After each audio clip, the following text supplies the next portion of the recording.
Today I'm in Blackburn in Lancashire, and I've come to Blackburn Cathedral to meet Tim Easter, who's performing a recital today on the cathedral organ. So let's go and meet him. So Tim, we're here in the beautiful surrounds of Blackburn Cathedral, and you've just completed a fantastic recital, if I may say so. Thank you very much. How do you feel now? Exhausted, but I'm glad I've given it. It's a magnificent building, and the organ is quite something else. There's nothing like this one in the country, and it's very thrilling to play and very rewarding and comfortable as well. How do organ recitals work? How do you get the gig, as it were? Well, there is a bit of an old boy network in the main, but in reality, if you get to know the various music department members, and sometimes if you've known a few of them for a long time, say if you've been studying alongside them with fellow teachers, then yeah, you get a chance to apply, and they either say yay or nay. And thankfully, with the pedigree I've got, even though I spent a few years away from the organ, I'm quite lucky, very lucky in fact, that I have this wonderful privilege to give recitals, especially on this amazing beast. And where did your musical journey begin? How did it all start? Well, I come from a musical family, which does have its huge advantages. My grandfather was not only a priest, but also played the organ and the piano. So I've had music pretty much there all my life. Both my parents are enthusiastic listeners and really know their music, but the ability to play a musical instrument skipped a generation with them. So I get it from my grandfather, and indeed from my father's mother as well, who could play the piano by ear. And we have various musicians in my family, cousins and what have you, who've been to music college. And in fact, one very famous musician we discovered recently was, because he died in the 80s, was a cousin of mine by the name of Sir Adrian Bolt. Basically the, I think, fifth cousin 3 times removed, we worked out. So yeah, it's just one of those things, and I always enjoyed playing music, listening to it. According to Mark, before I was born, I was able to kick time to Mozart. I don't know myself, because obviously I wasn't born until afterwards.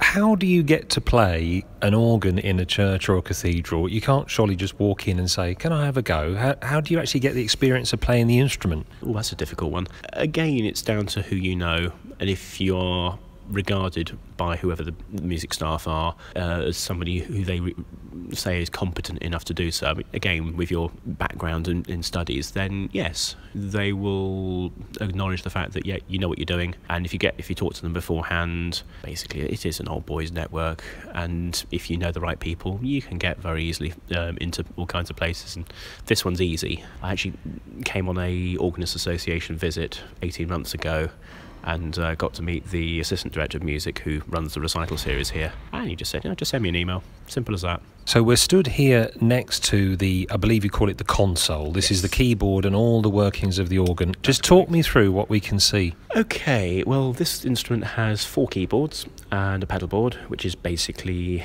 best described as Lego versus Duplo. It's about the easiest way I can describe it, and many of us do so. There are the 4 manual departments are the Great, which is the main department. All the others couple to that. So you've got the Positive, which is the first keyboard. The Great in most English organs is the second keyboard up.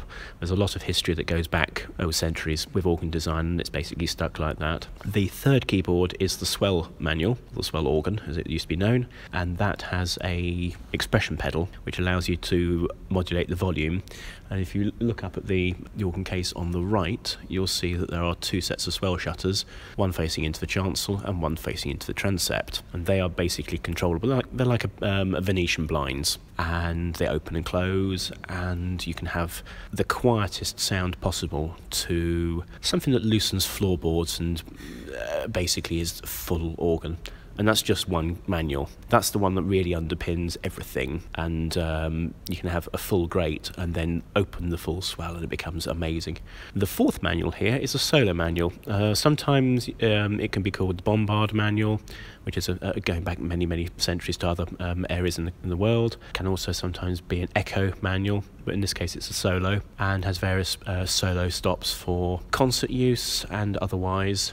This organ used to have 3 manuals, and this current console is only about 15 years old, 2002. And it's a lovely, comfortable one to play. As far as the swell shutters are concerned, there are actually 2 separate swell pedals, but if you press a button which combines the 2, you only use the middle one and the other one's superfluous. It just means you can vary the sound depending on which way you want the sound to come out from. And the right-hand one's off the solo manual, which is enclosed like the swell.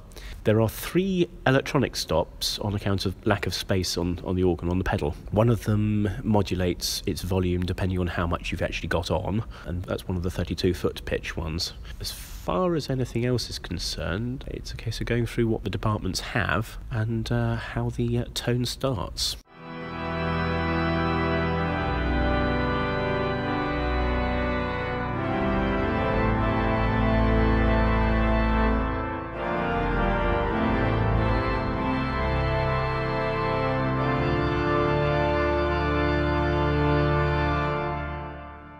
The programme that you've been playing today at this recital is quite an eclectic selection, isn't it? How do you choose what to play? And just talk us through what you've done today. Well, I wanted to commemorate the birthday of Erik Satie, who's a composer who never wrote anything for organ, with the exception of the organ accompaniment to a mass he wrote, I think called Messe des Pauvres, so Mass for the Poor. And the rest of his output is on the piano. And I felt a few years ago that it was worth bringing his interesting and intricate and rather quirky in some cases sound world to a new audience with the organ.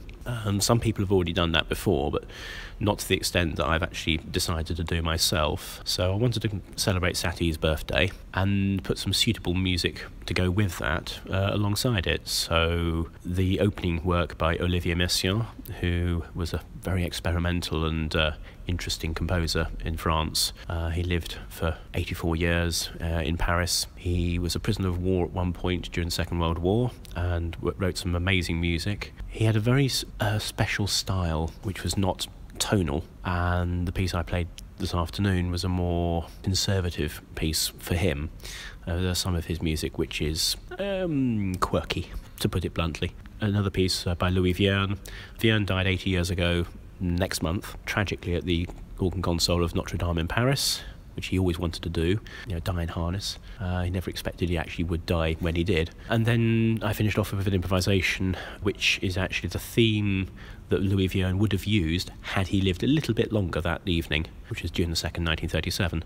So I used exactly the same theme he improvised on, or would have improvised on, Alma Redemptoris Mater, which is one of the more lengthy Gregorian chants in the Roman Catholic liturgy. So that's basically in the style of a big French finale. My studies in Paris, funnily enough, on the organ which Messiaen was the organist at for 63 years, and his successor was my teacher in improvisation, a wonderful man by the name of Dr. Naji Hakim, born in Beirut. So yeah, I went through a thought of, this instrument I know does French repertoire wonderfully well, and the colours on it are that they blend better than they do on a conventional English organ, which has a much broader and fatter and fuller tone.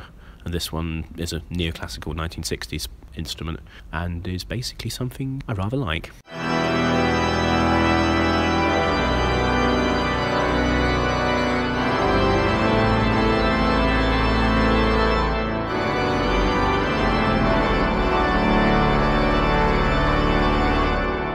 I know that you play recitals all over the country. Have you got any particular favourite instruments that you've played, and any that are on your wish list that you really want to play? I'll start with this one, which is incredible. Others are coming up. I'm looking forward to my next trip over to Liverpool next year when I'm playing at the Anglican Cathedral. They asked for a popular programme, so I'm working on something that will encompass popular culture as such. I may actually end with an improvisation on Beatles themes just for a laugh. We'll see. It'll be like you've never heard them before. Other ones I'm looking forward to, I'm on the list to give one in St Albans Cathedral. I won't know until later this year what date I've got for that. That particular instrument holds a great place in my heart because it's my local cathedral, and I've known it since I was a small boy, and especially when I was at school because we had services in the Abbey. So that one in particular. To be honest, most instruments in this country are fairly much for muchness, but there are some special ones, obviously this one included. There are some prestigious ones which sometimes, it depends on if you're of a certain standard, you can get to them. If you're not, to be honest, I'm happy going for the ones I go for at the moment because they're of interest. Tim, I know it's an exhausting thing to play a recital like this. It was exhausting to listen to, but very enjoyable to listen to. I'm going to let you go and rest now. Thank you for talking to us today at Blackburn Cathedral, and all the best for the future. Thank you indeed, David. Thank you.